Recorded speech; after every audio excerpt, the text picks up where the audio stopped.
Hey guys, my name's Shelly and this is Miha. And today we're going to talk to you a little bit about hand targeting, tell you some of the reasons that you might want to teach it to your dog, and then show you how to teach it. So I'm just going to jump right in with Miha here and show you what a hand target is. A hand target is when you hold your hand in a very specific way and you ask your dog to bump their nose against it. So it might look something like this. Touch. Yes. When Miha touches my hand, I say yes, and I say yes the exact moment she touches my hand to let her know that's the behavior I was looking for and that I'm going to give her a treat for it, which makes it more likely that she's going to do the behavior the next time I ask. Touch. Yes. So why would you want your dog to touch their nose to your hand? Why is this a good thing to teach your dog? Well, I've just sent Miha well into the other room. Touch. Yes. And I can easily call her back to me with this hand target. So that's one reason that it is really good behavior to teach your dogs. I'll show you that one again here. Touch. Yes. If your dog knows this behavior, they will often come running to touch your hand. So you can also teach them other new behaviors if they know a hand target, like yes. You can teach them spin in either direction. Yes. Over time, if you teach your dogs that, you can fade that hand signal out, you can put it on a verbal cue, or you can turn it into, yes, another visual cue like this one right there. Yes, but you don't have to put your whole hand out there every time. So sometimes when you're walking, if your dog starts to notice other things, you want to get their attention back on you, touch. Yes. If they know how to hand target, you can start asking for some hand targets and give them some treats for doing that, and that might help them stay a little bit more focused on you. So there are lots of other reasons, yes, to teach a hand target, but those are the main ones that I'm going to focus on today. So now, let's tell you how you can teach your dog this behavior. Good girl, Miha. You'll notice sometimes I use my hand as a cue, and sometimes I use a word and my hand.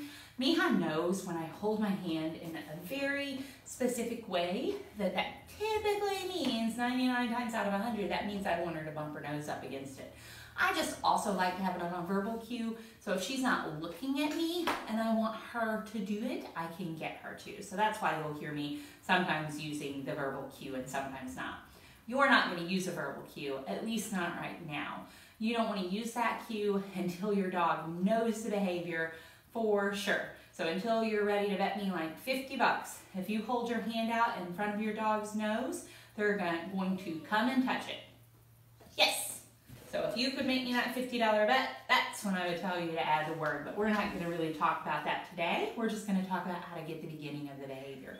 So to get the beginning of that behavior, what you're going to do is take your hand that may smell like treats, but it's not going to have any treats in it. And you're going to put it just a couple inches in front of your dog's nose.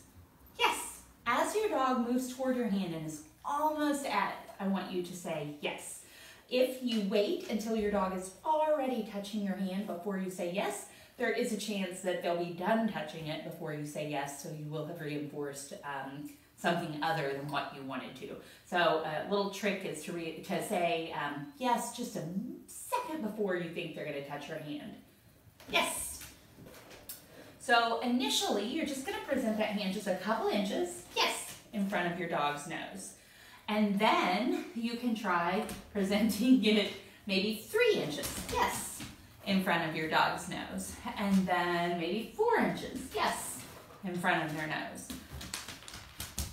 And slowly add distance that way. Once your dog is really good at it, you can add distance the way that I just did right there, or could have done right then by rolling a treat. So you can say, touch, yes. And then you can roll a treat just a little ways away from you.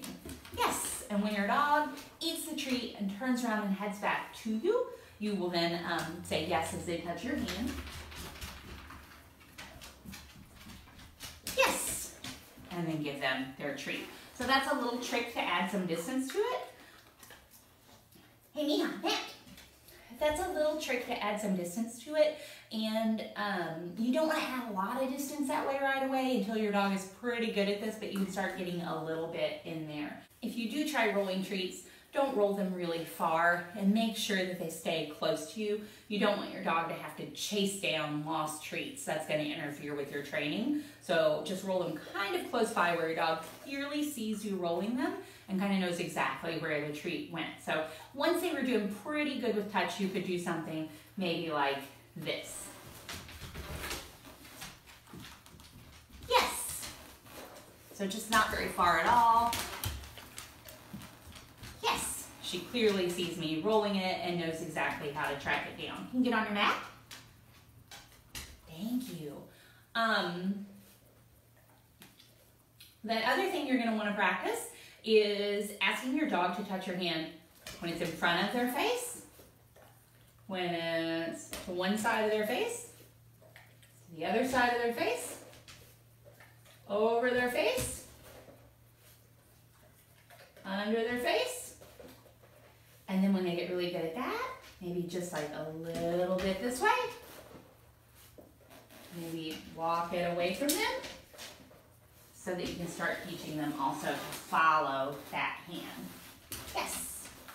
One thing you want to be careful of, something that I see people do quite a bit and is kind of, can be kind of a downfall, I guess you would say, when teaching this behavior, is a lot of times I'll see people move their hand toward their dog's face. If you just take your hand and move it toward your face right now and see how that feels, I think you'll see why that maybe isn't the best idea. So we really want to present the hand nice and steady. Yes. When they touch it or get almost to it, we're going to say yes and give them a treat. Yes. If they do not touch it, Miha, sit. If they do not touch it, I don't think Miha is going to demonstrate that one for me today, but if they do not touch it, what you would do is simply remove your hand and try to make it a little bit easier next time. Maybe present your hand a little bit closer if you were trying to get your dog to follow your hand. Maybe hold it stationary again. Just try to figure out a way to make it a little bit more easy so they can start winning the game again and they want to keep playing with you. So that is hand targeting. That's how you can begin to teach it, and just a couple of the different uses for it that we've talked about today. But there are a lot more uses for it, and obviously some more steps in building that behavior. But that should be enough to get you started on it if you're interested. Thanks for watching, and if you work on this with your dog, why don't you try to grab a little video of it and drop it in the comments for this post.